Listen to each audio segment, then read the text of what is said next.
guys, it's Mishel, Deception Bytes, and it is July 24th, and it's 6:07 p.m. Eastern Time. And believe it or not, Q is back. Woohoo! It's been 20 days without Q. And I know that people were getting very, very antsy about it. I knew that Q would be posting again. I can't, that was my feeling. I'm not claiming any foreknowledge or anything, but that was my feeling that he would be back. I did not believe that that was the last of his posting, because I think we're coming into a very critical time. And Q has reiterated that fact today in his post. So let's go over what he has to say. There's also a bunch, probably a ton or more of Q-related news. I haven't actually weighed that news, so I'm not really sure it weighs a ton, but there's a lot of it. So we're not going to touch on that in this video. This is going to be pure Q posts, and I may perhaps do another video later today with Q news. However, it's only 6 o'clock in the evening, so Q may not be finished posting. So I may have to come back tonight and do another follow-up on this post to catch any posts that he does after this time. So let's get started. Now, the first post came at 10:45 Eastern Time this morning, and he said, "From sea to shining sea." Now, today, Trump was speaking at the convention for the, what is it? It's the... it's the Veterans of Foreign Wars. And he was speaking there today at the convention. Here it is right here. Gosh, I don't know if some days really I worry about myself.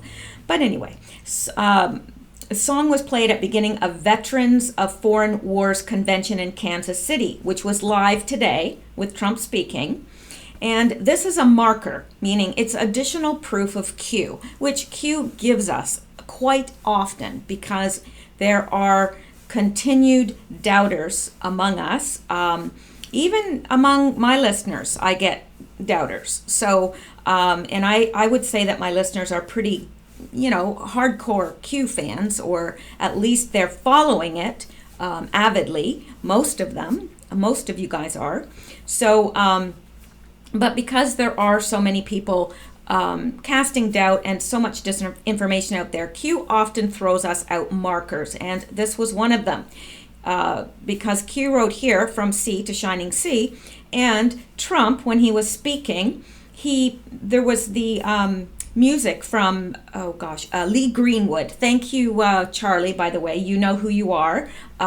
Charlie is an artist who does a lot of research and does some very good work. She's overseas, but she provides me with things, and I've used a few of her things today, and I want to thank her for that. She does a very, very good job, and she does it behind the scenes, and nobody gets to pat her on the back. So I think we should be happy and pleased that there are so many people willing to dig into this, and that are maybe behind the scenes and not getting the recognition that they deserve. They most certainly deserve. Anyway, just a shout out to Charlie. And so anyway, Lee Greenwood was singing "Proud to be an American," not in person, but on the PA system. And so Trump rather, pointed out at the time when he said, the song says "From sea to shining sea," Trump actually pointed that out, like signaled it while he was there. So and these are the actually Charlie provided me with the lyrics here for this song. "If tomorrow all things were gone, I'd worked for all my life, and I had to start again with just my children and my wife. I'd thank my lucky stars to be living here today, 'cause the flag still stands for freedom, and they can't take that away. And I'm proud to be an American, where at least I know I'm free. And I won't forget the men who died, who gave that right to me. And I'll gladly stand up next to you and defend her still today, 'cause there ain't no doubt I love this land. God bless the USA. from the lakes of Minnesota to the hills of Tennessee, across the plains of Texas, from sea to shining sea. Now, this is the point at which Trump points, and then he's like making circles, kind of like he's conducting, I'm not sure, maybe he was making cues, I don't know. I'd have to look closer. From Detroit down to Houston and New York to LA, well, there's pride in every American heart, and it's time we stand and say, I'm proud to be an American, where at least I know I'm free. And I won't forget the men who died, who gave that right to me. And I'd gladly stand up next to you and defend her still today. 'Cause there ain't no doubt I love this land. God bless the USA. And I'm proud to be an American, where at least I know I'm free. And I won't forget the men and women who died, who gave that right to me. And I'd gladly stand up next to you and defend her still today. 'Cause there ain't no doubt I love this land. God bless the USA. I love that song. I remember hearing that song on the radio, and I would just get goosebumps, and I love it. I just love that song. And I think it provides the sentiment for so many of us. I may have been born in Canada, but I'm American at heart. And when I look at my ancestors, they most definitely came from the States, both my native ancestors and my ancestors that came, actually can trace my one ancestor to the, what's it called? The Mayflower. So I feel that, and my great-grandmother was American as well. And so I don't know, I consider myself American, but anyway, that's neither here nor there. Let's go back. So that's what that is referring to, and we're going to see that even stronger in after a few posts. So then Q says, who does Huber report to directly? Well, he reports directly to Jeff Sessions. Define evidence. Well, evidence is the available body of facts or information indicating whether a belief or proposition is true or valid. So that is, it's the evidence. The evidence is, that body of facts and information that shows. It either proves it one way or it proves it the other way. Proves it to be true or it proves it to be untrue. So who has the server? I don't know. My guess is either Sessions, Huber, Ray, Q. I don't know. I know that it is definitely within the Trump camp. So whoever has the server is within the Trump camp. I know that for a fact because I believe what Q says. He has proven himself, herself, themselves over and over and over again. And so I tend to believe that. Now, who actually has it? I would surmise that it's either Sessions or Huber. Ray, perhaps, I don't know. Q? I would think that Q has access to it. I would think that POTUS has access to it, although I'm not sure because there's something that I read that would prevent him from actually, I don't know.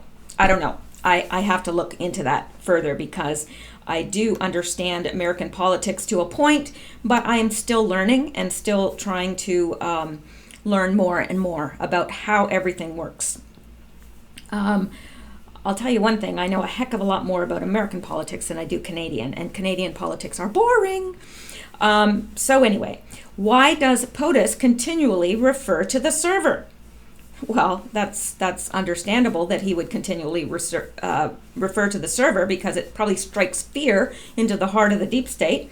It contains the evidence, all the evidence that they need, and those in the deep state know that it does. So I think it's a little dig. Every time he says we have the server, I think that's a little dig, like, yeah, you guys can lie and spin and you can throw out your disinfo and your whatever.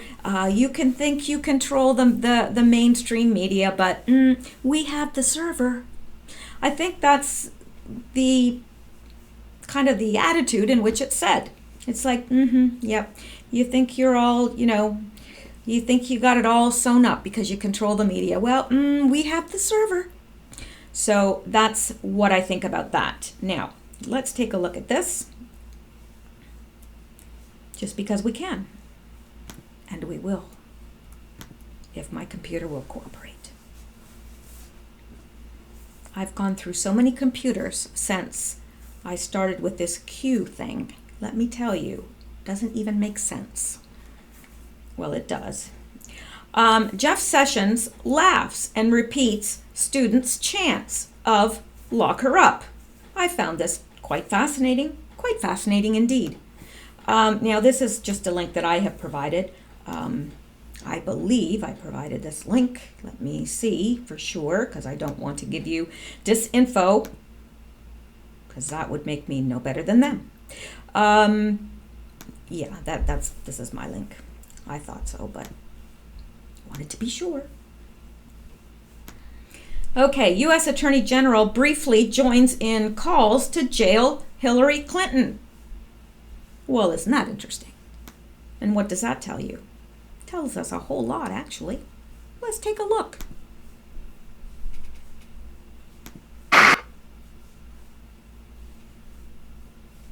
Come on, little hamsters. I like this bunch, I gotta tell you. You're not gonna be backing down. Go get 'em, go get 'em. Rather than molding, lock her up.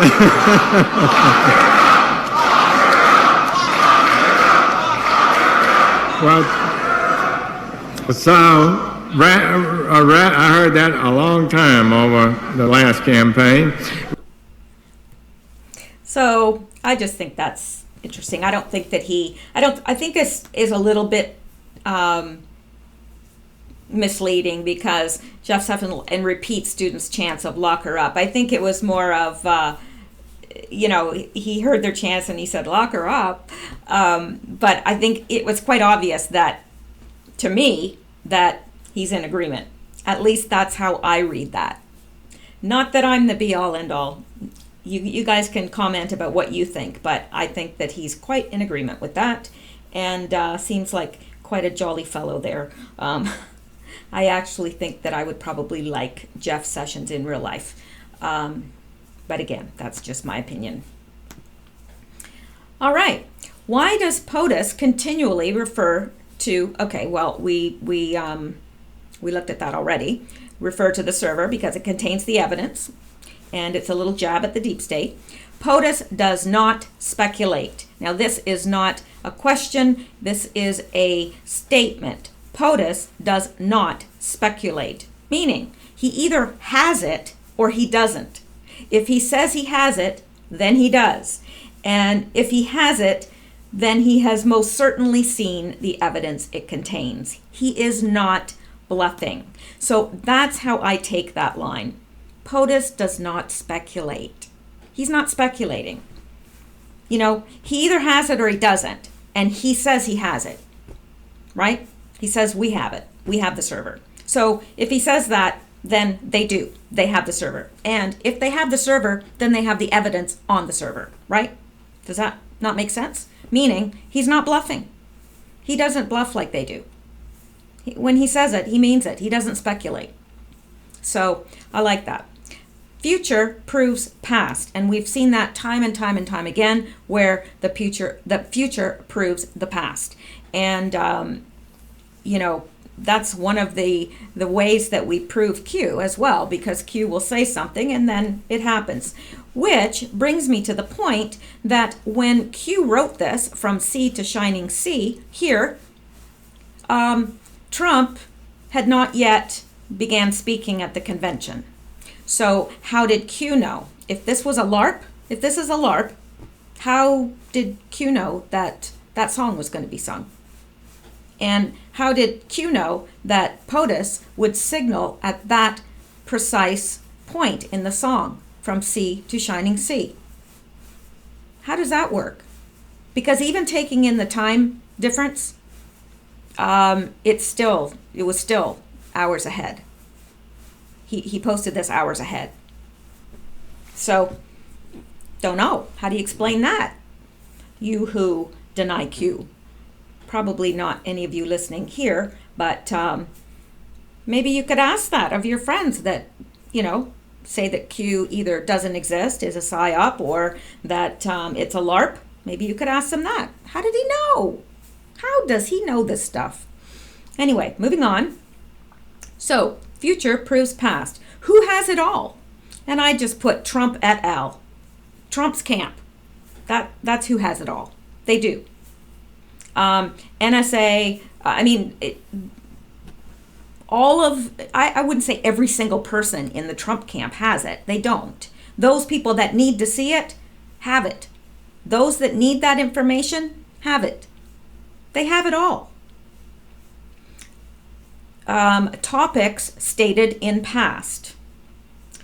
I'm not exactly sure what he's meaning here. I know he has said this a lot in the past, like who has it all? They have it all. And I think they have had it all to a certain point for the whole entire time. But I do believe, and again, this is not Q saying this is just me, and I am very fallible, but I believe that something of value was passed to Trump via the ball that Putin gave to Trump. And he said, the ball is in your court, meaning we had the evidence. I'm giving this evidence to you, and the ball is in your court, what you do with it from here on in. But that ball, it's proven, had, chip in it. So, or has a chip in it that could have been modified, and that information could have been put on that chip in that ball given to Trump. So I do believe that something was passed to Trump, and I think that it's going to get really, really interesting from here. Now remember, Q stated that stuff was going to come out in July, that I can't remember exactly what he said, but important information is going to be released in July. So July is, steaming past us pretty quickly. In fact, it's alarming how fast July is steaming past us. And I guess probably I'm noticing it because I have surgery in August. And so I'm like, okay, slow down. But anyway, that's neither here nor there. Who has it all? Trump et al. Topics stated in past. Future big meaning. What does he mean by that? Future big meaning. Repeats important. Now I put here, it is important to keep repeating the message and the information.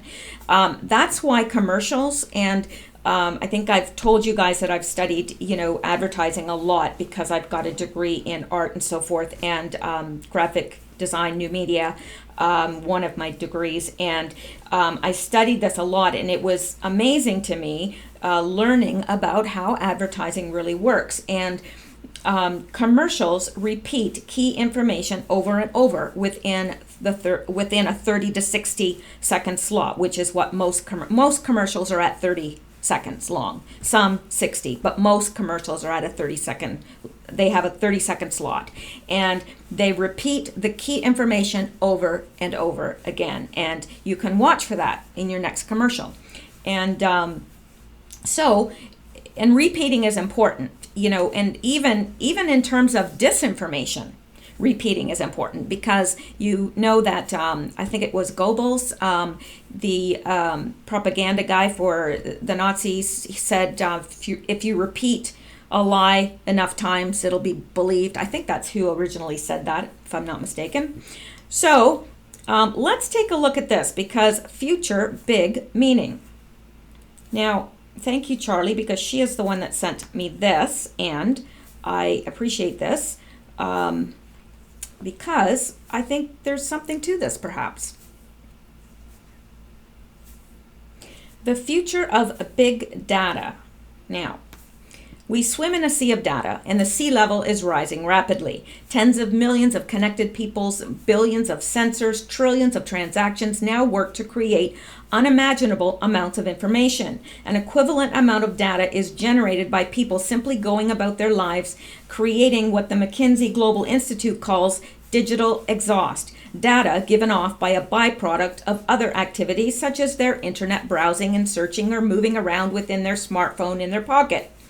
With their smartphone in their pocket. Human created information is only part of the story, a relatively shrinking part. Machines and implanted sensors in oceans, in the soil, in pallets of products, in gambling casino chips, in pet collars, countless other places are generating data and sharing it directly with data readers and other machines that do not involve human intervention. The projected growth of data from all kinds of sources is staggering, to the point where some worry that in the foreseeable future our digital systems of storage and dissemination will not be able to keep up with the simple act of finding places to keep the data and move it around to all those who are interested in it. Government leaders, scientists, corporate leaders, health officials, and education specialists are anxious to see if new kinds of analysis of large data sets can yield insights into how people behave, what they might buy, and how they might respond to new products, services, and public policy programs. Now, this is the important part. Pay attention here.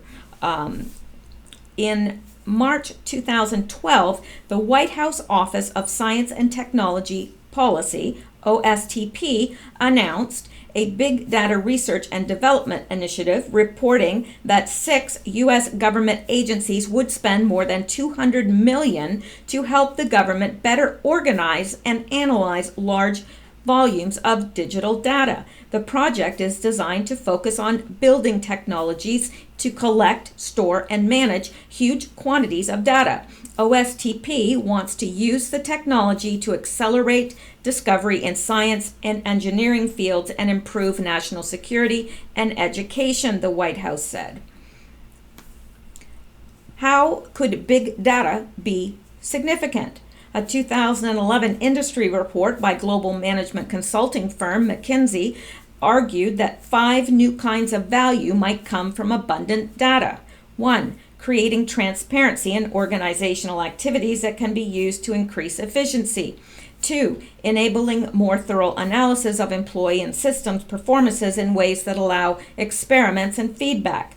3. Segmenting populations in order to customize actions. 4. Replacing supporting human decision-making with automated algorithms. And 5. Innovating new business models, products, and services. Indeed, the race to come up with special analytics and algorithms for working with data is driving more and more corporate activity, as The Economist reported. Data are becoming the new raw material of business and economic input, almost on par with capital and labor. Every day I wake up and ask, how can I flow data better, manage data better, analyze data better, says Roland Ford, the CIO of Walmart.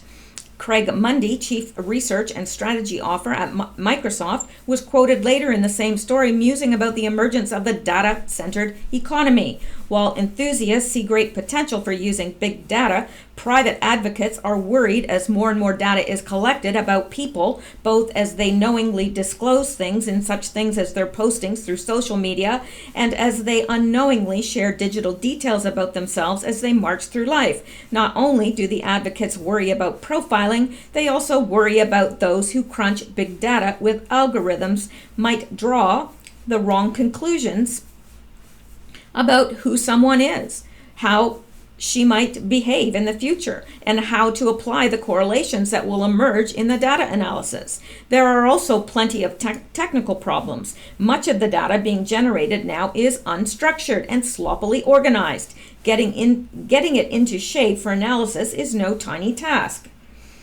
Imagine where we might be in 2020, and we're quickly approaching that, aren't we? The Pew Research Center's Internet and American Life project and Elon University's Imaging the Internet Center asked digital stakeholders to weigh two scenarios for 2020. Select the one most likely to evolve and elaborate on the choice. One sketched out a relatively positive future where big data are drawn together in ways that will improve social, political, and economic intelligence. The other expressed the view that big data could cause more problems than it solves between now and 2020. Isn't that what we are dealing with now? With all these algorithms and so forth that are, filtering out conservative voices and so forth. Respondents to our query rendered a decidedly split verdict. 53 agreed with the first statement. Thanks to many changes, including the building of the Internet of Things, and that's something we touched on a long time ago, the Internet of Things and how everything is connected. Human and machine analysis of large data sets will improve social, political, and economic intelligence by 2020. The rise of what is known as big data will facilitate things like nowcasting, real-time forecasting of events, the development of inferential software that assesses data patterns to project outcomes, and the creation of algorithms for advanced correlations that enable new understanding of the world. Overall, the rise of big data is a huge positive for society in nearly all respects. 39% agreed with the second statement, which posited, thanks to the many changes, including the building of the Internet of Things, human and machine analysis of big data will cause more problems than it solves. And we just read that. And they're saying the advent of big data has a harmful impact because it serves the majority, at times inaccurately, while diminishing the minority and ignoring important outliers. Overall, the rise of big data is a big negative for society in nearly all respects. I see it as both.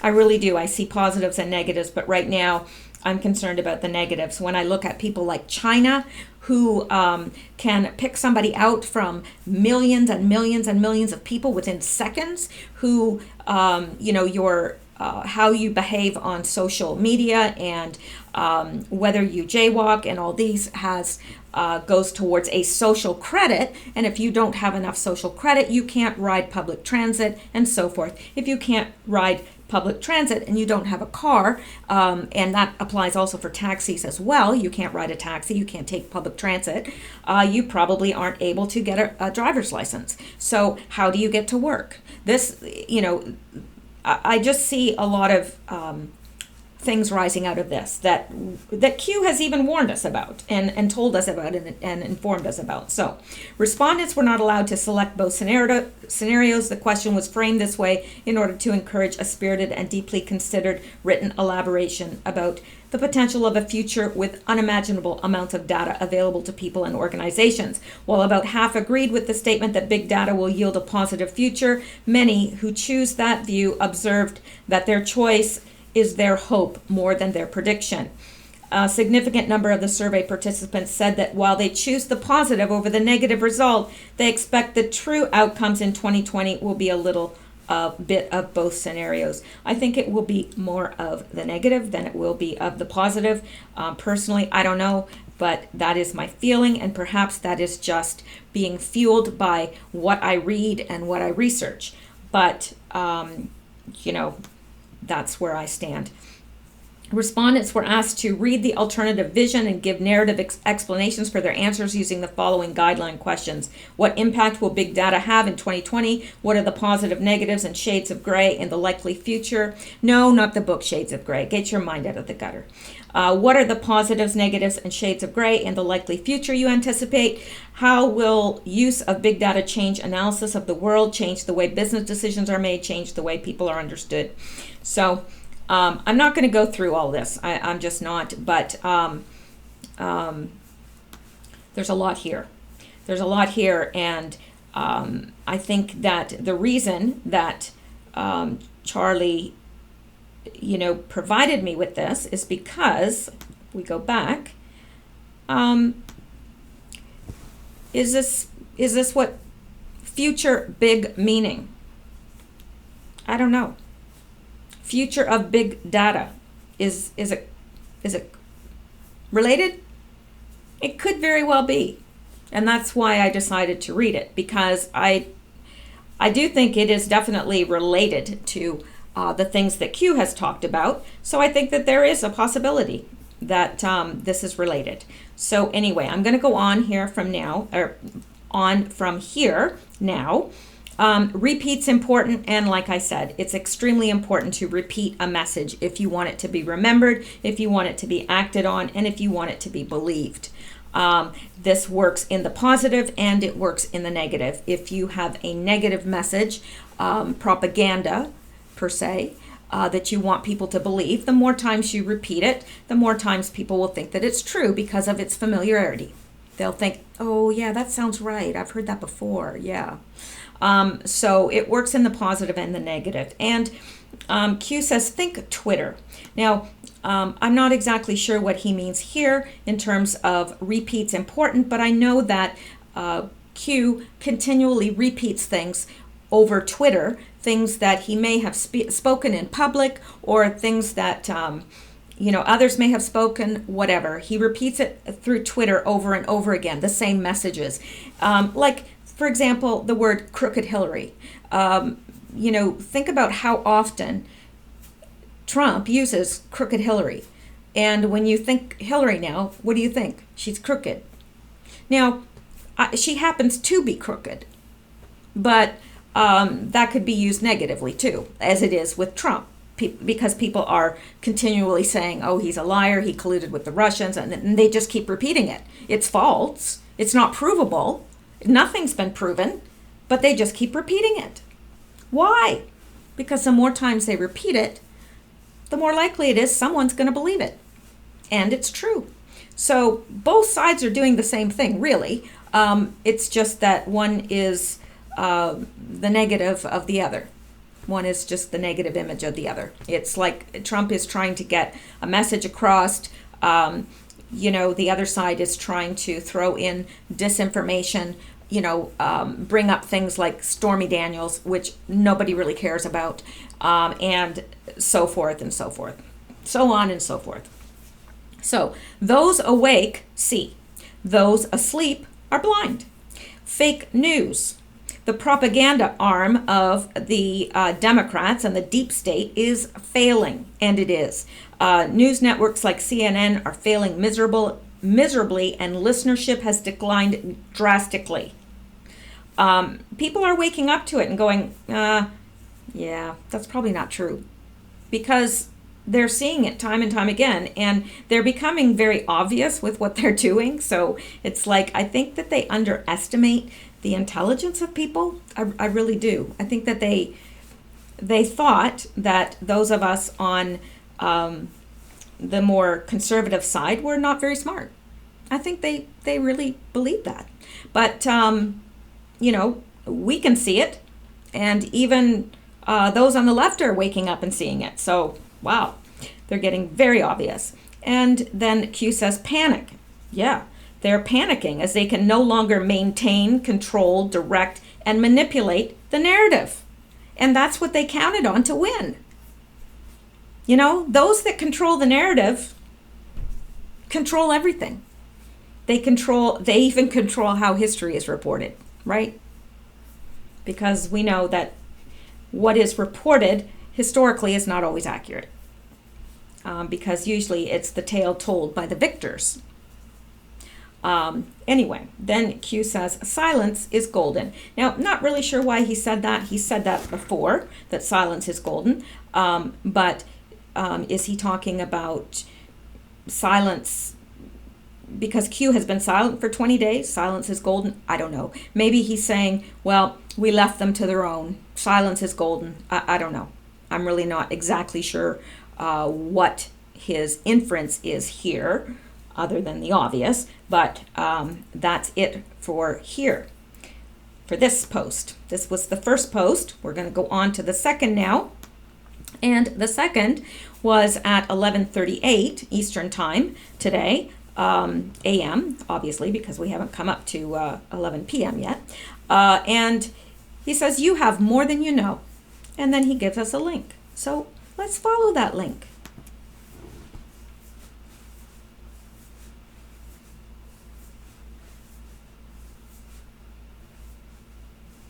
All right. Now, what this is it's a criminal referral, and from the Congress, the Honorable Jeff Sessions, the Honorable Christopher Wray, the Honorable John Huber, and it says, Dear Attorney General Sessions, Director Wray, and Mr. Huber, we write to refer the following individuals for investigation of possible violations of federal statutes. In doing so, we are especially mindful of the dissimilar degrees of zealousness that has marked the investigations into former Secretary of State Hillary Clinton and the presidential campaign of Donald Trump, respectively.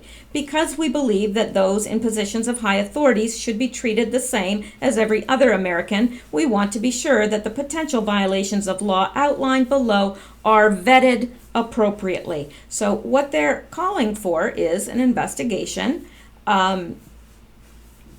into these so-called infractions, crimes, whatever you call them. And so it lists who they want investigated. Now, this is 6 pages long, and I'm not going to read it. It is, what I can do, though, is I can leave you the link in the description, so that you can go there yourself and find this document and read it for yourself, which I would advise you do if you're interested, because it's interesting reading.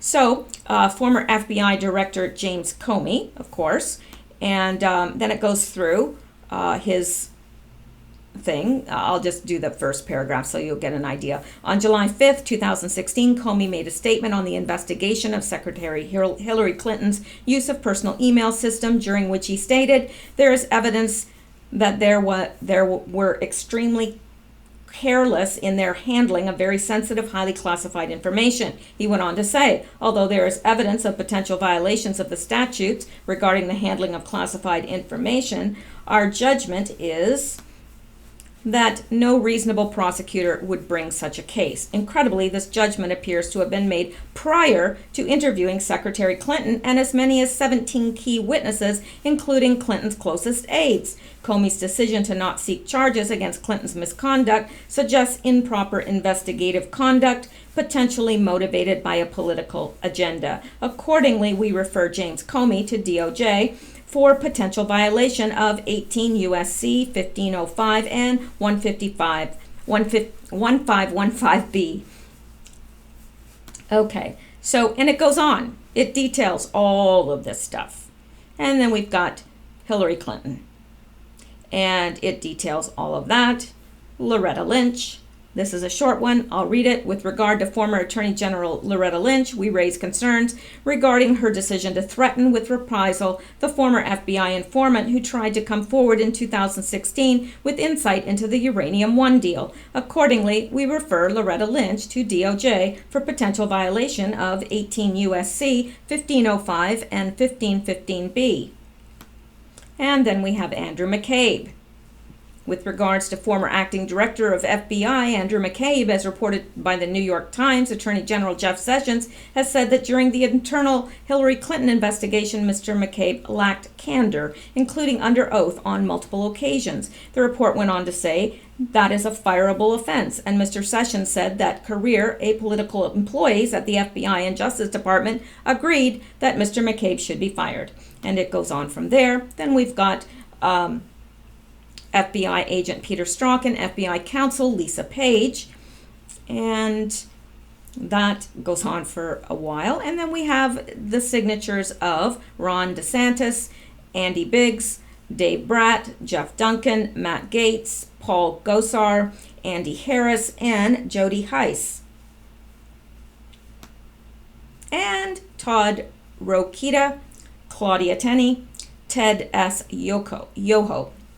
So, all members of Congress, of course, because it's Congress that's bringing this, and very interesting. And this was April 18th, 2018. This was brought. So, now, this has a lot of information in it, and I need to go through it. again and in depth, which I haven't had a chance to do because these posts just came out and I did want to bring them to you. But I will continue to look into this and bring you anything interesting and juicy that I find. Now, in regards to this, Q says, you have more than you know. Q. And I think we do. I think we have far, far, far more than we know. I really do. I think not just here, but in everything that has come out. I think it would probably take, hundreds of people a couple years to look into every single nuance of everything and all the connections. I really do. There's a lot. And if any one person thinks that they can research it all, they are sorely mistaken or acutely naive. So let's look at this. The next post is at 11:50 Eastern Time this morning, and Q provides us with a link, and he says, "Panic, Q." And I said below, this was obviously set up to make Q followers look like loons. So let's go look at this. Come on. Oh, here we go. I'm going to get rid of some of this stuff so that we can speed it up a bit. Okay, the QAnon conspiracy has stumbled into real life, and it's not going to end well. Armed men showing up and demanding answers to conspiracy. That can't be good. On June 15th, when he packed his AR-15 and drove an armored vehicle onto the bridge near Hoover Dam, Matthew Wright had a mission. He'd gleaned it from a berserk conspiracy theory that circulates mainly online, and now here he was, offline, near a very real dam with a not at all virtual rifle. As he blocked traffic, he held up a sign. "Release the OIG report," it read. He wanted the same thing that so many others had that subscribed to the all-encompassing QAnon conspiracy theory want. Some sort of proof of a deep state conspiracy run by the liberal elite and Hollywood to commit and then cover up an array of atrocities from child sex trafficking to false flag shootings, and they thought that they would find at least some damning evidence in the Department of Justice Inspector General report on the FBI's handling of the Hillary Clinton email investigation. The report he was looking for had actually been released the day before, and it didn't have any of the information he and the rest of the QAnon followers sought, and that was because the information was redacted. Of course, the theory's adherents believe there's another Inspector General's report that they haven't seen, one with all the true information, and they'll fight to get it. On the day he was arrested in Arizona on a variety of federal charges, Wright was acting as a soldier for Q. That's the handle of an anonymous poster on an equally anonymous message board, 4chan and 8chan, and on Reddit since late last year. In letters Wright wrote from jail, intended for President Donald Trump and various government offices, he signed off with the QAnon motto, "For where we go one, we go all." He also referred to a Great Awakening, another likely allusion to QAnon. Nobody was harmed in the bridge standoff, but Wright's crusade, along with a handful of other recent incidents, gives us an idea of what QAnon looks like when it emerges from its online cave, blinking in the sun, and it's a little terrifying. It seems harmless for a minute there. As conspiracies go, QAnon isn't even faintly plausible. It's every conspiracy all at once, an orchestra tune-up of theories. It involves Hollywood former presidents and the Democratic Party joining up to commit various heinous crimes, and on the other side of the anonymous hero named Q, who claims to have high-level government clearance. A surface-level glance at QAnon threads on Reddit, 4chan and 8chan will make you cringe, well before it'll scare you. In one post, commenters wondered whether Q was winking at them by making the lights flicker during President Trump's White House speech last week. The post reads in earnest, "What if the lights going out during the press conference was the Q?" In another, a Redditor used one of Q's posts to surmise that Barack Obama and Hillary Clinton's entire family fabricated the Parkland, Florida school massacre to advance the anti-second amendment, or the anti-second agenda. Commenters agreed and expressed their anger with all the maturity and expertise of a high school film studies class. It's just like watching V for Vendetta, in how the people would trade away their freedom for security, one commenter wrote. The more I'm reading about the Q posts, the more it brings me back to the movie, said another. False flag, underage exploitation, and a top-level conspiracy, even among a major religion. There are hundreds of these posts. Choose any conspiracy you like. False flag shootings, underground child sex dungeons run by elite predators, unreleased Justice Department reports that, if made public, would put Hillary Clinton in jail, and you'll find them being discussed on QAnon forums. The Daily Beast's Will Summer wrote a great primer on the theory. It essentially goes like this. Q started posting weird messages on 4chan last November, leaving breadcrumbs for an online masses to find evidence that reveals several top Democrats are about to be sent to Guantanamo Bay. Special counsel Robert Mueller is actually investigating Hillary Clinton, etc. Nobody knows who Q actually is, and there's no evidence that the person or persons posting under that handle has or have any high-level security clearance. It's easy to roll your eyes at the QAnon conspiracy theory in much the same way it was easy to dismiss pizza gators as a bunch of lunatics right up until the moment one of them, Edgar Welch, showed up in Comet Ping Pong Pizza Parlor in Washington demanding to know where the child sex dungeon was and fired an assault rifle. This seems similar. Thus ended Pizzagate, the real-world violence shattering the suspension of disbelief and had sustained the theory online. Even after Wright's arrest in Arizona, QAnon has continued apace, undeterred by the fact that the OIG report he demanded had already been released, to the great disappointment of Q's followers. QAnon adherents are on a collective scavenger hunt of sorts. The goal varies from unearthing conspiracy between politicians and Hollywood brass to finding a group of elite pedophiles in the desert. In Tucson, a group called Veterans on Patrol, with the backing of QAnon online, which that's not true. QAnon, I can't remember actually if QAnon reported on that or not, is hunting for pedophiles after it stumbled on a homeless shelter in May and decided it was a secret site for child sex trafficking. As Motherboard reports, it is not. Police found no evidence of such trafficking, but the group is patrolling Interstate 19 in Arizona and demands that police declare a state of emergency. It also posted the QAnon 8chan threads to its Facebook page, asking the internet's help in finding the elusive and non-existent pedophiles. A QAnon Reddit post says it is prepping for battle. Now, of course, if you remember that whole Tucson thing, there was definitely trafficking going on there. It wasn't a homeless encampment. I mean, it's pretty obvious.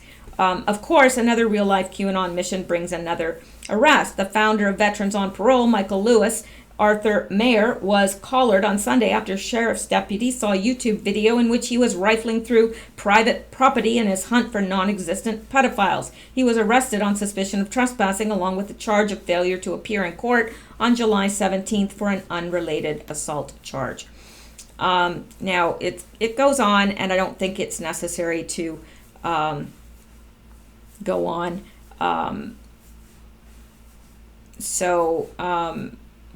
Q hasn't posted anything since July 4th, leaving those followers frantic for something to do if the unhinged LARPing of Wright and Meyer isn't an indication that something could easily tip over into violence.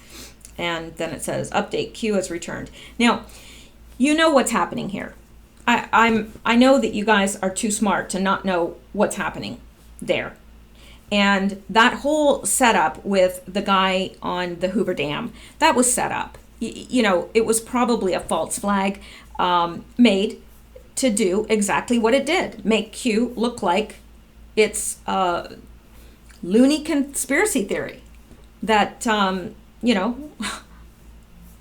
So, and it's the exact same thing that happened with Pizzagate, with the guy showing up to shoot up the restaurant or whatever he was there for. I mean, that was set up. Come on. And anybody, after all the evidence that doubts Pizzagate, then I don't know how there's hope for ever waking someone up like that, because there's so much evidence out there. I mean, it is colossal. And even if you discount 3/4 of it, even if you discount 90% of it, there's still enough there to convince you that something's not right. So, not to mention all the pedophiles online right now that are being outed, and they should be. Just unbelievable. So anyway, let's go back. Here we are. And so Q says, panic. Q. Yeah, they're panicking. That's why they're writing stuff like that. And they do it because it makes Q followers look like loons. So the next time you're trying to convince your non-red-pilled buddies, they're going to say, oh, you believe in Q. Oh, okay. Well, if it makes you happy. Like, really. I don't know. I don't even talk about it to people around here because there's just no sense. I would probably be committed against my will to a special facility. So anyway, let's go on. So now, underneath that, we just looked at this by the Huffington Post article, and Q is referring to this and says panic Q, and then underneath he says, now, do you understand why mirrors and disinformation is necessary? Logical thinking, 20 Q. Now, it's interesting, like, he's talking about mirrors here and disinformation, but it's interesting that a mirror maintains identical copies of data on different devices. When data is written to one device, it is written to a second device as well, mirroring the data. I'm wondering when he's talking about mirrors, if he's ever really talking about this. I don't know. I am not an IT person. I do know quite a bit, but not, I'm nowhere approaching what an IT person would know. So anyway, it's worth thinking about. He says logical thinking. This is why we have mirrors and disinformation for this reason. And the 20, I don't know, is that referring to the 20 days that Q went without posting? Is he saying silence was necessary? Silence is golden? He didn't post for 20 days. There was silence. Was that necessary for a reason? So that it wouldn't not impede, impinge, I guess. Well, I guess that's sort of the same thing. I guess I'm looking for the right word. It wouldn't. I don't have the word for it. I'm sorry. It just went out of my head. It happens from time to time. I don't know. Anyway, I was gonna say something, but whatever operations they had on the go at the time, they probably needed Q to be silent during that period, is what I'm trying to say. But I had a much more eloquent way of saying it, but it left. I don't know, not sure where it left, but I hope that it took its swimsuit and went somewhere warm. All right, let's go on to the next one, and we have this. This was at 12:28 today, p.m. We are, after all, the United States of America. What is it that unites us? Truth and freedom. If you're going to have the freedom of the press, there has to be a responsibility to print the truth. Now, this actually goes into, let me see. Let me go past here. Okay. Our next guest does think so. So here to weigh in on this is our Fox News senior judicial analyst, Judge Andrew Napolitano. You know, when I look into possible surveillance abuses by the FBI and DOJ. Meanwhile, lawmakers are still clamoring for a second special counsel in the case, but is Huber actually a disguised special counsel that's also a federal prosecutor? Well, our next guest does think so. So here to weigh in on this is our Fox News senior judicial analyst, Judge Andrew Napolitano. You know, when I first started to do this, Brian Kilmeade taught me, to read between the lines. Thank you. And to, when everybody's going like this, look at the hand that's not moving.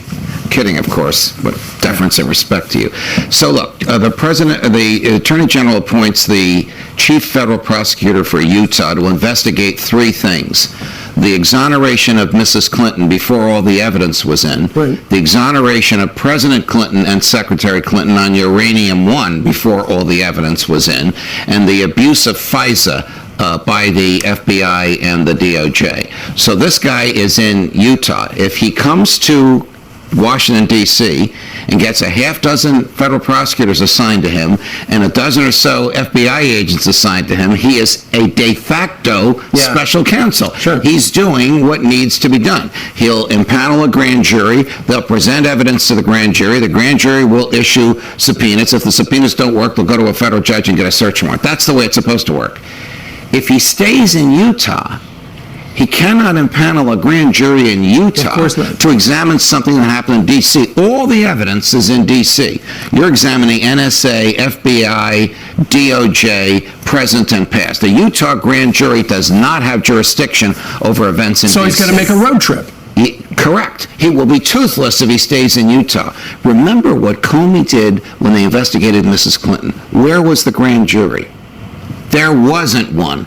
I've never heard of an effective federal criminal prosecution without a grand jury. You present evidence to the grand jury, you get the grand jury to issue a subpoena. If you need a search warrant, the first thing the judge is going to say, as I used to say, is, well, did the grand jury try and get this by subpoena? It didn't work? You don't have a grand jury? What kind of an investigation is this? Why did Sessions appoint Huber? What do we know about him? We know that he is not part of the internal DOJ, hail fellow, well-met crowd. And to that extent, it's a good thing. But this distance between Utah and D.C. is going to be troublesome.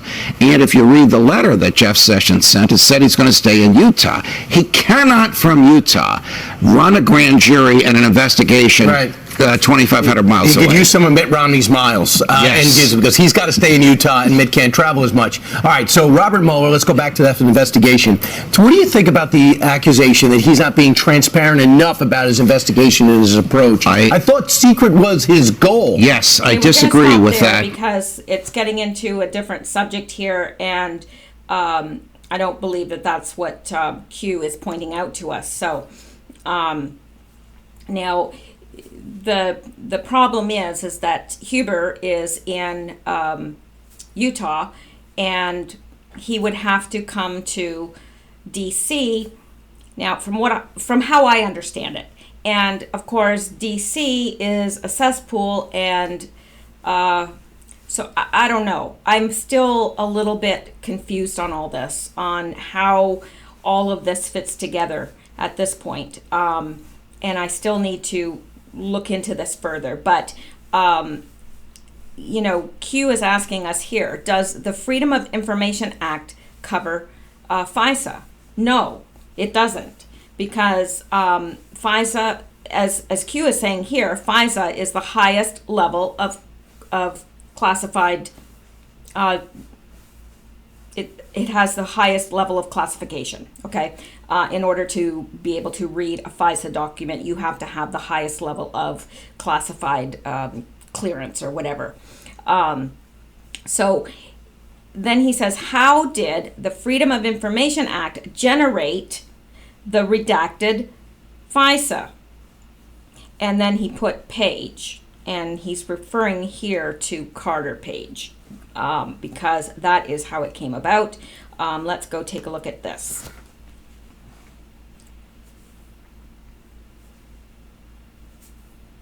FBI releases FISA records on Carter Page surveillance. Now, the FBI told a secret federal surveillance court in 2016 that it believed Carter Page, a one-time foreign policy aide to President Donald Trump's campaign, had been collaborating and conspiring with the Russian government in its efforts to interfere in the presidential election, according to a trove of documents made public late Saturday. The FBI released more than 400 pages of documents in response to lawsuits by USA Today and other media organizations.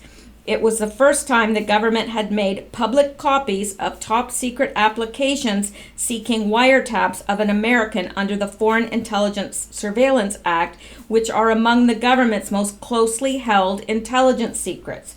So this is a first.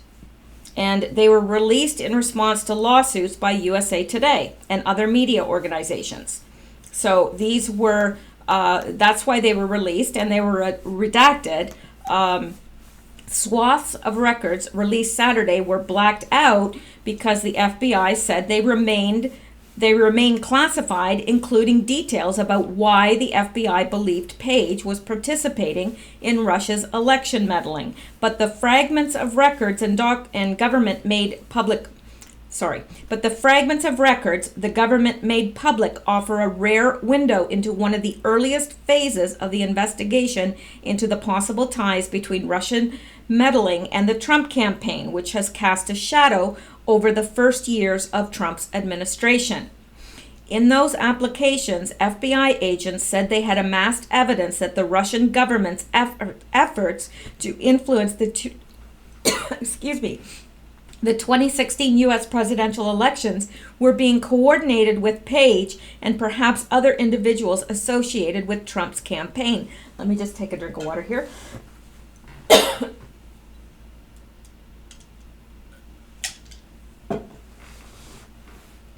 Okay, the release comes in the aftermath of a bitter dispute over the government's investigation of Russian interference in the 2016 campaign.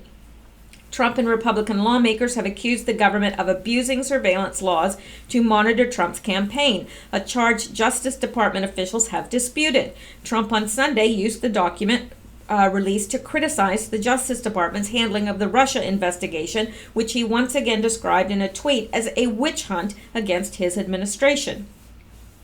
And here is the tweet. Excuse me.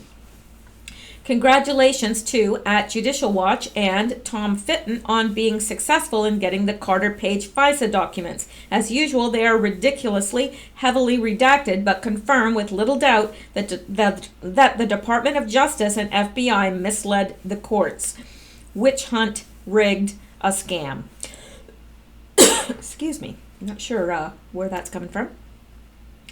So, 4 federal judges separately approved the surveillance requests, each time saying the government had shown probable cause that Page was acting as an agent of the Russian government. 2 of the 4 surveillance requests have been approved by top Trump appointees in the Justice Department, including Deputy Attorney General Rod Rosenstein. The records released Saturday confirm that the FBI based its surveillance requests in part on the work of Christopher Steele, a former British intelligence officer hired by a research firm working for Trump's opponent, Hillary Clinton, who compiled the now infamous dossier alleging links between Russia and the Trump campaign. The FBI said in an application that Steele wasn't told who had hired him to conduct the work, but that Steele was likely looking for information that could be used to discredit Trump's campaign. The FBI said it believes Steele's work to be credible.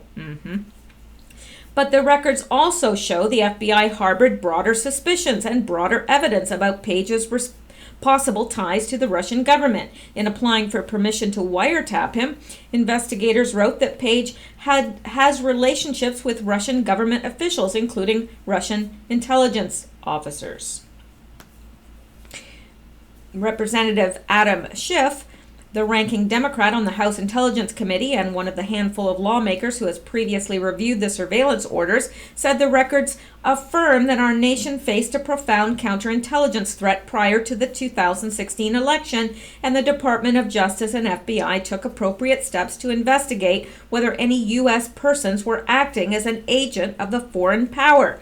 Page on Saturday accused the government of civil rights abuses and said on Twitter that the surveillance document showed the government's complete ignorance regarding Russia. And Carter Page, PhD, says, even more shocking than the civil rights abuses inherent in today's initial Fisa abuse documents and its testament to Comey and Co.'s very poor legal judgment is the complete ignorance it shows regarding Russia. We'll discuss with Jake Tapper on CNN. And, okay, now in a request to extend its surveillance of Page in April 2017, after Trump took office, the FBI said it believed Page had been the subject of targeted recruitment by the Russian government. The FBI began surveilling Page in October 2016, shortly after he left Trump's campaign. It was carried out under the Foreign Intelligence Surveillance Act, which allows the government to monitor communications when it can persuade a judge that someone is working as an agent of a foreign power. The records show 4 federal judges signed off on the surveillance, which continued into 2017. The documents offer few clues about the scope of that surveillance, but in its application, the FBI noted that the surveillance may incidentally acquire other foreign intelligence information. They also offer little information about what, if anything, the government learned in nearly a year of monitoring Page's communications. The surveillance court granted the Justice Department permission to extend the surveillance of Page 3 times in 2017. In each of those applications, the department said it was providing the court updated information about its investigation, but those details were largely omitted from the materials released Saturday. The FBI's, where was I? Here we are. The FBI surveillance application argued the government had probable cause to believe Page had committed a crime in acting as an agent of the Russian government, though the Justice Department did not reveal Saturday which laws it thought he had broken. U.S. District Judge Rosemary Collyer endorsed the conclusion when she approved the surveillance request. Prosecutors working for special counsel Robert Mueller this month indicted 12 Russian intelligence officers for hacking Democratic political organizations during the 2016 campaign and releasing troves of stolen information in an attempt to influence the presidential election. USA Today and the James Madison Project, a nonpartisan organization that promotes government accountability, filed a lawsuit last year under the Freedom of Information Act seeking records about surveillance of Trump's campaign. The suit came after Trump claimed the Obama administration wiretapped Trump Tower before the election. And indeed he did. Indeed he did. So let's go back, because there's still more. So that is how it came about that the Freedom of Information Act generated the redacted Fisa warrant because of a lawsuit filed by USA Today and other media organizations. And so it was released in redacted form. Then it says declassified. Who declassified? Who? I don't know, not sure if he's saying it was declassified or who declassified it. That would have to be the president, right? Section 5.2, Office of the President, Executive Orders, Executive Order 12356, National Security Information, Section 5.2, Information Security Oversight Office. A, the Information Security Oversight Office shall have a full-time director appointed by the Administrator of General Services, subject to approval by the President. The director shall have the authority to appoint a staff for the office. B, the director shall read EO link below. I'm not going to go through all that, but the President, and thank you, Charlie, for providing this as well. The president does have the authority to declassify. Now, then Q says, why redacted? Because it is part of the grand jury evidence. So it has to be redacted. Think Huber, i.e. sealed indictments, grand jury. And Q says, where we go one, we go all Q. Now, let's go up to the next one. And it's interesting. This one was dropped at 1:11:27 Eastern Time this afternoon. And Q is giving us a bunch of links here and says, all for a baseless conspiracy? Enjoy the show. Sample 2. And he's giving us some samples here, and we're not going to read everything in depth or anything, but we can get the gist here. Let me see here.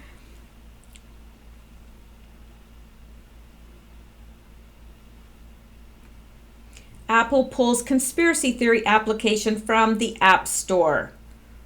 And here we go. Here, oops. Is a controversial and popular conspiracy theory app called Q-Drops. It takes false online conspiracies like Pizzagate even further. The Q-Drops app pushes bogus theories called QAnon. What's dangerous about this app is that it amplifies a theory that alleges that the Democratic Party is engaged in child murder and sex rings of children. Celebrities like Roseanne and Kurt Schilling have shared and supported Q conspiracies on social media, as well as Sean Hannity and Alex Jones. Q-Drops recently peaked at number 10 in the paid app section of Apple's App Store, number 1 in the entertainment section. Apple and Google have taken cuts of the profits. This spread of falsehoods is dangerous for public safety. Apple CEO Tim Cook has repeatedly said his company prides itself on reviewing each app, saying back in April, in the aftermath of Facebook's Cambridge Analytica data scandal, We don't subscribe to the view that you have to let everybody in that wants to, or if you don't believe in free speech. Which is very right. We don't believe. So I'm not going to go on with that. I think that's the whole thing, is that Apple, pulled the conspiracy theory application, the Q-Drops, from its App Store. And, of course, the way they're describing it on the news, well, I mean, we wouldn't expect any less, would we? So let's go on to the next one.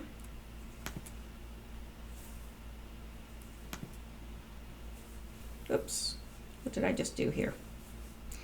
Oh, and we've already looked at this. The QAnon conspiracy has stumbled into real life and it's not going to end well. So we've already taken a look at that. We don't need to look at it again.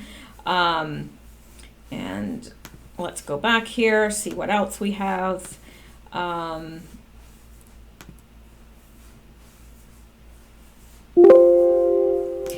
This for some reason, I tried to even get onto rightwingwatch.org earlier and could not.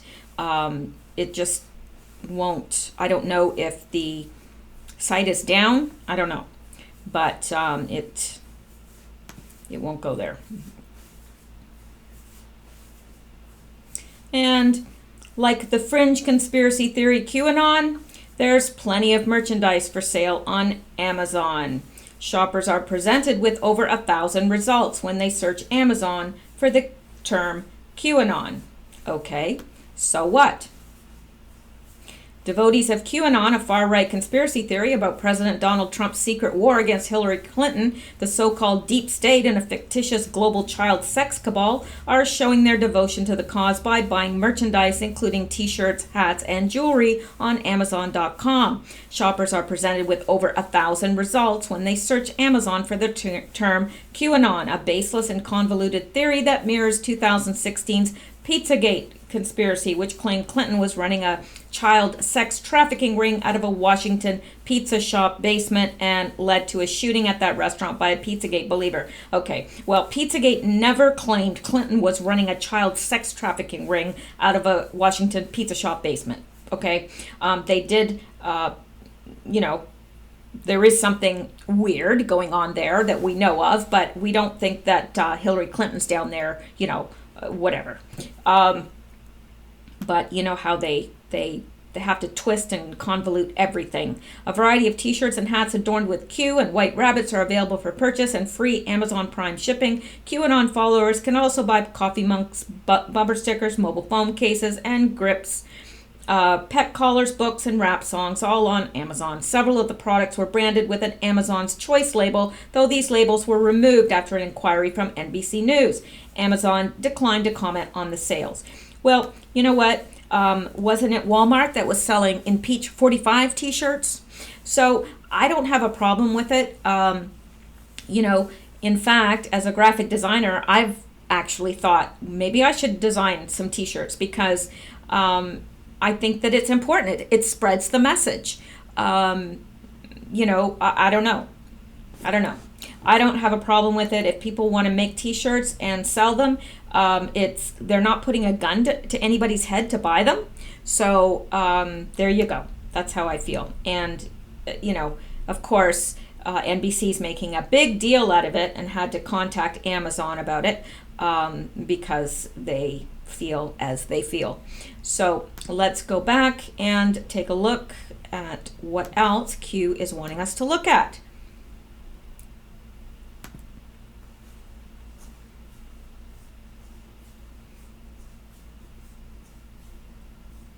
And a GOP Twitter account is helping spread the baseless internet conspiracy theory QAnon. An account that identifies itself as the official Twitter account for the Hillsborough County Republican Executive Committee spread the 8chan originated baseless conspiracy theory called QAnon by tweeting out on July 4th a YouTube explanatory video. While not verified by Twitter, the account is linked on the official website for the Florida County GOP. You may have heard rumors about QAnon, also known as Q, who is a mysterious anonymous inside leaker of deep state activities and counter activities by President Trump.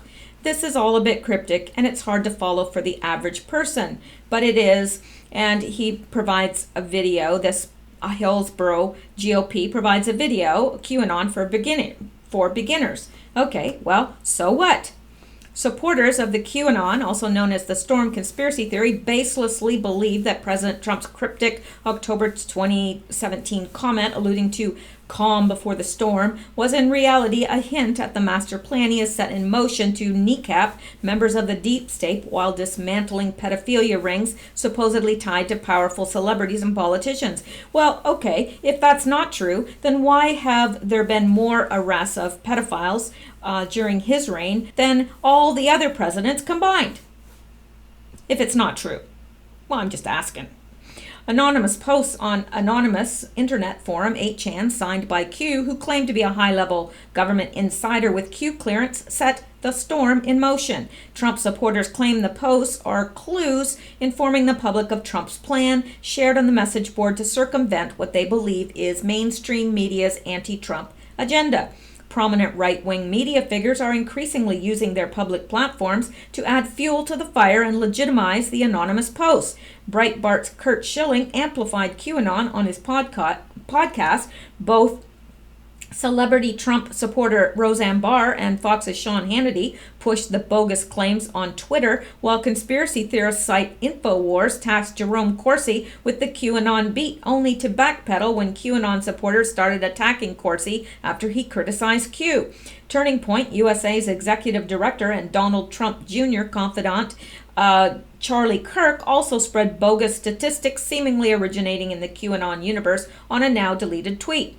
8chan, when not the source of this wild conspiracy theory, is best known as an online message board connected to hoaxes and organized harassment campaigns. Okay, and also these conspiracy theories matter.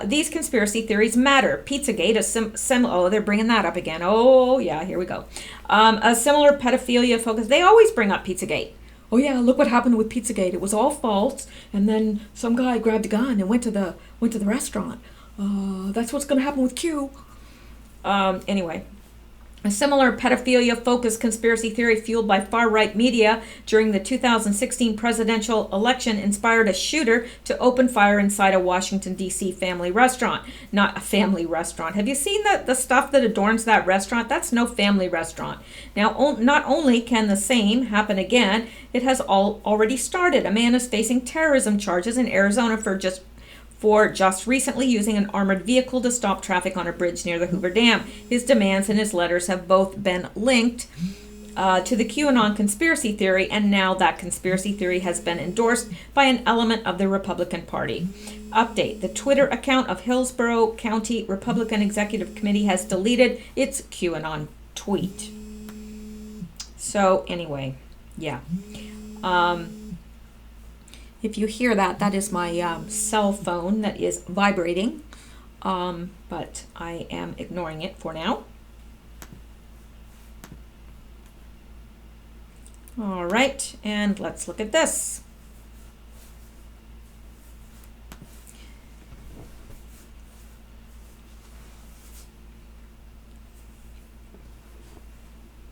The Daily Beast. What is QAnon? The craziest theory of the Trump era explained. Now, I'm not going to go through all this again because they all say the same thing. They all rehash it with different words, but it's all the same thing. So, not going to go through it again, but here's another one. Now, interestingly, Q points to all this stuff, and they're really just rehashing the same stuff, right?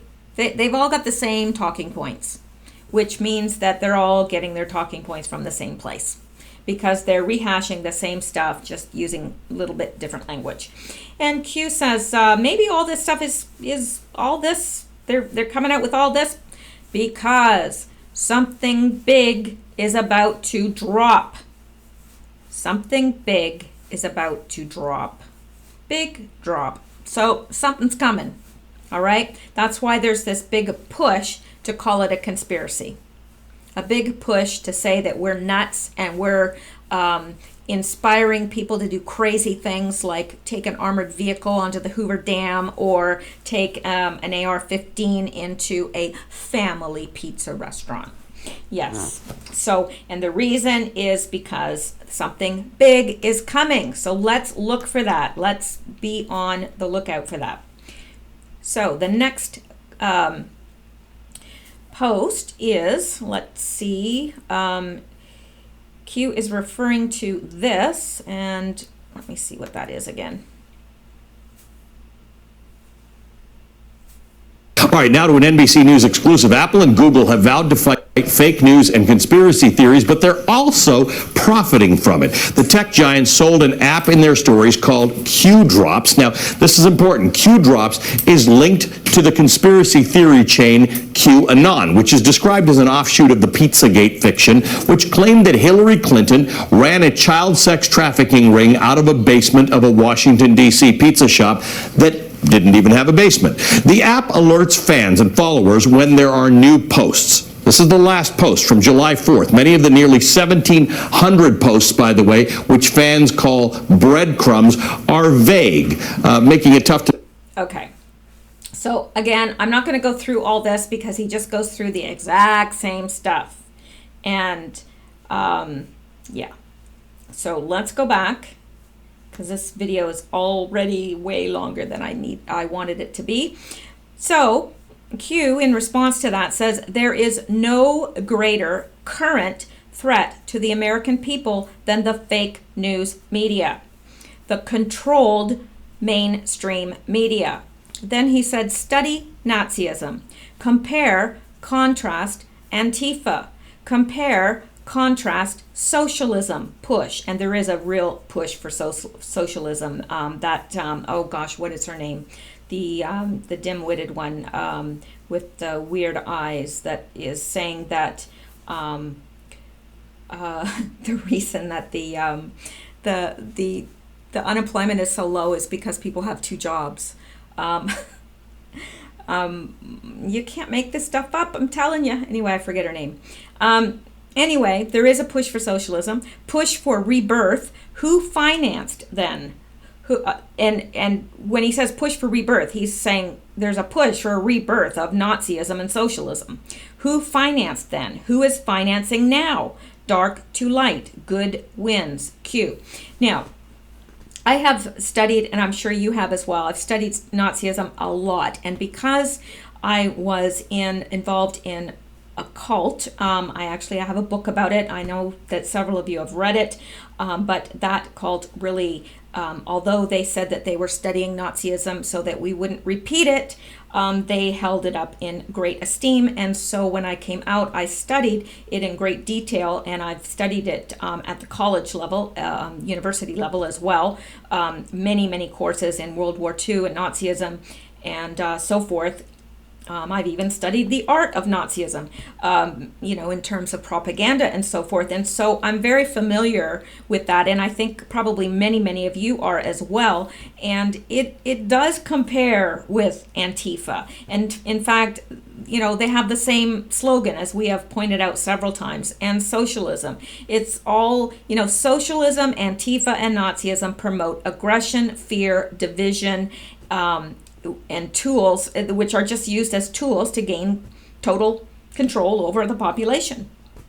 And who financed them then? Well, that's not just a simple question to answer. We know that Preston Bush, which would be, I guess, Senior Bush's, either his father or his grandfather. I'm not sure. I think it is his father, and Senior Bush's father, helped fund the Nazis, the Rothschilds. But Britain was involved, as well as were other entities. So it's not a simple question to say who funded them.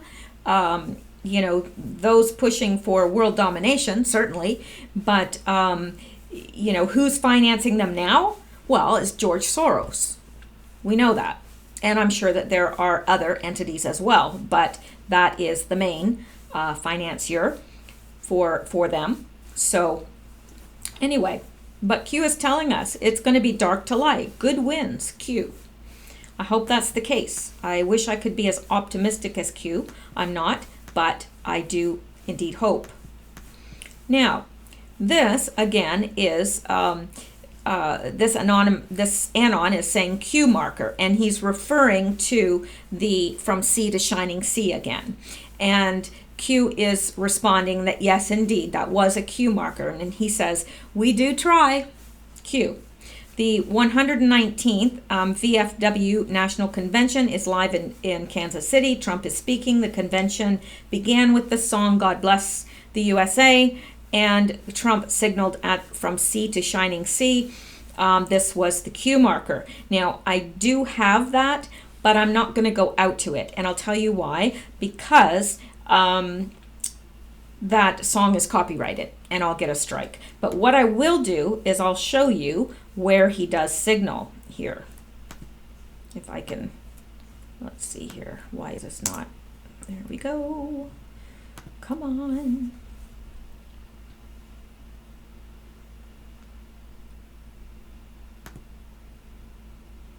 He's a very successful lawyer in New York. Okay, hang on here.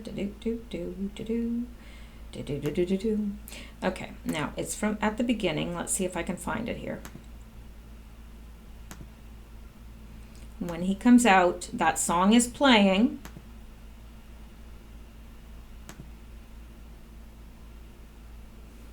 And then he pauses for a minute and he listens to the song. If I can find it. Come on. Is this it? No. It's before he speaks.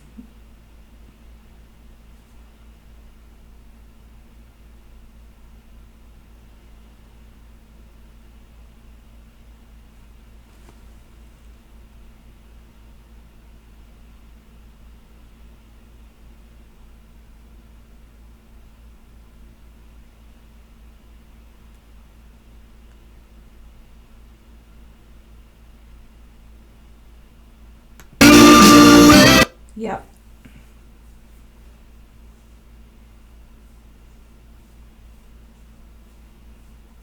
And here the song is playing, he's clapping, trying to find the point where he, no, I don't know where it is. I thought I did, but I don't.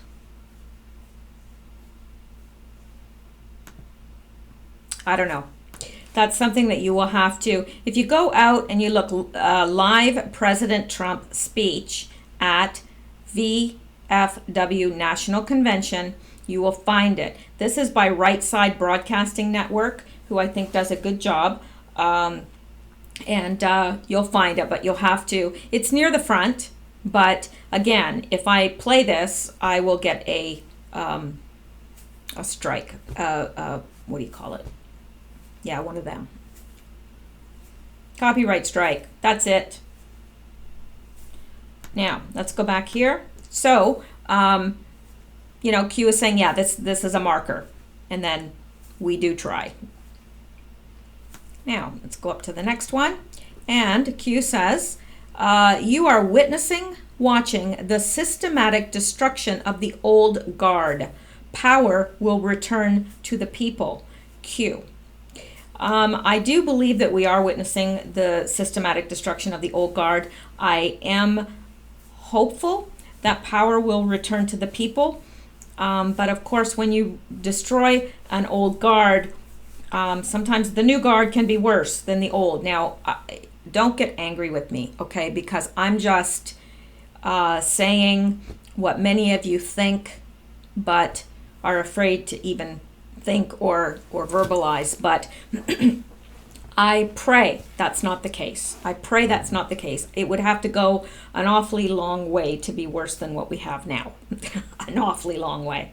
And I think that the things that we see happening so far, unless there are things happening behind the scenes that we are unaware of, but the things that we're seeing so far are good.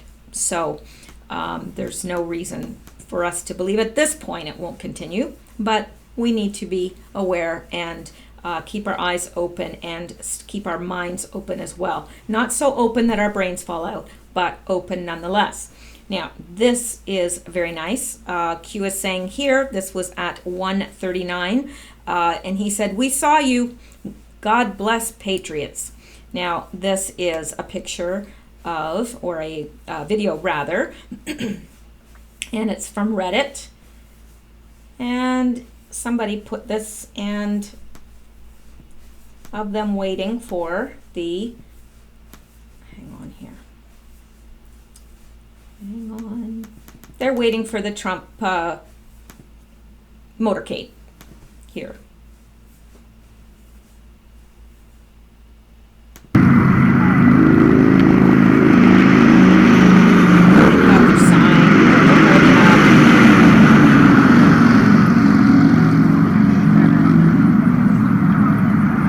Oh, baby! And here it comes.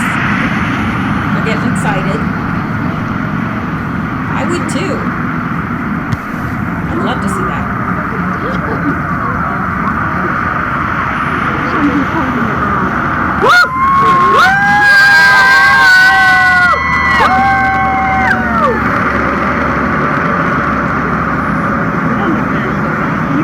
Awesome.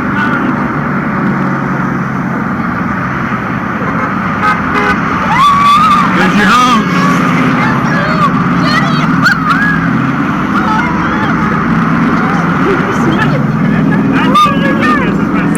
Honk for Q. Make America great again. That's awesome. And I got a honk.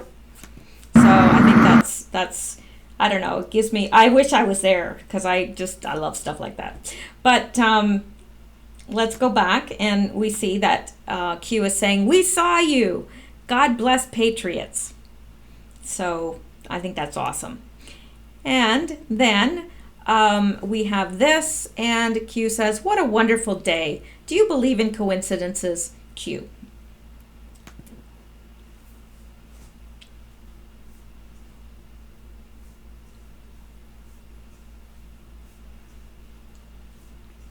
Q comes back after a 20-day absence. Hang on 1 second. Hang on 1 second here.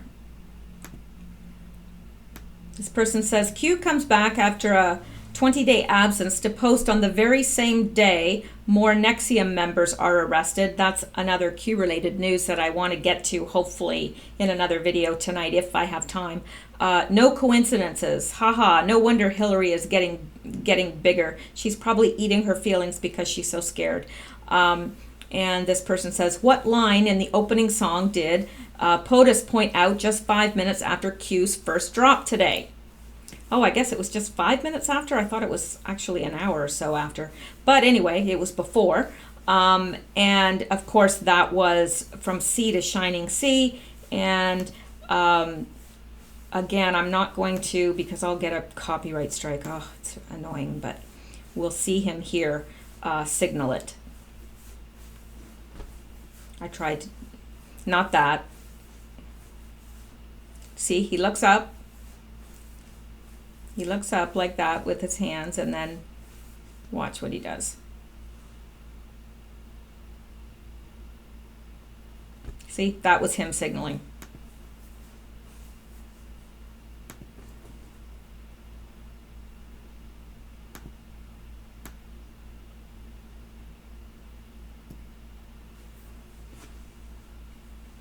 Okay, I'm just going through it again so you can see.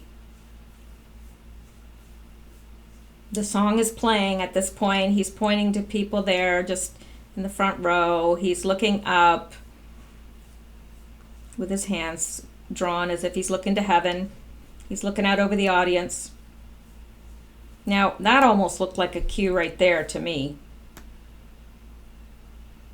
Okay, let's catch him from... I hate to belabor this, but I think it is important because it's proof of cue. Cue proof.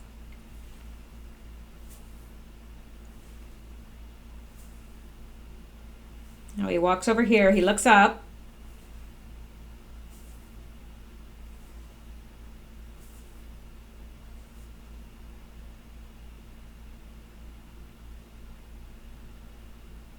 So that was his signaling at that exact point where it said from sea to shining sea.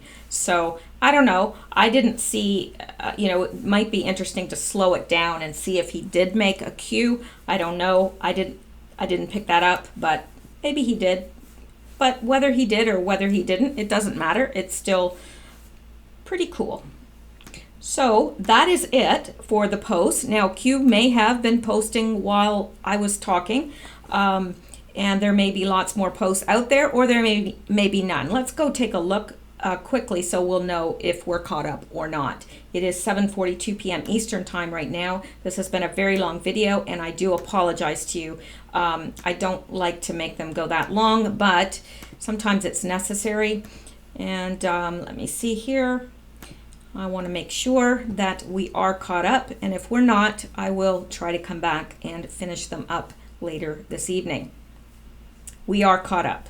So the last post was at 14:31, which would be 2:30 Eastern time.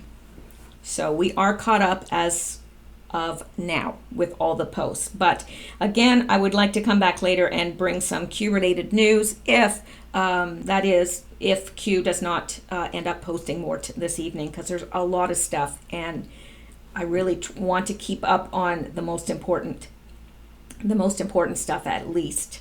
So thank you so much. Again, I apologize for this being so long. Thank you guys so much. You are wonderful. Just all your comments and your coffee and just everything. I appreciate it so much. And I hope you have a great evening. Please stay safe.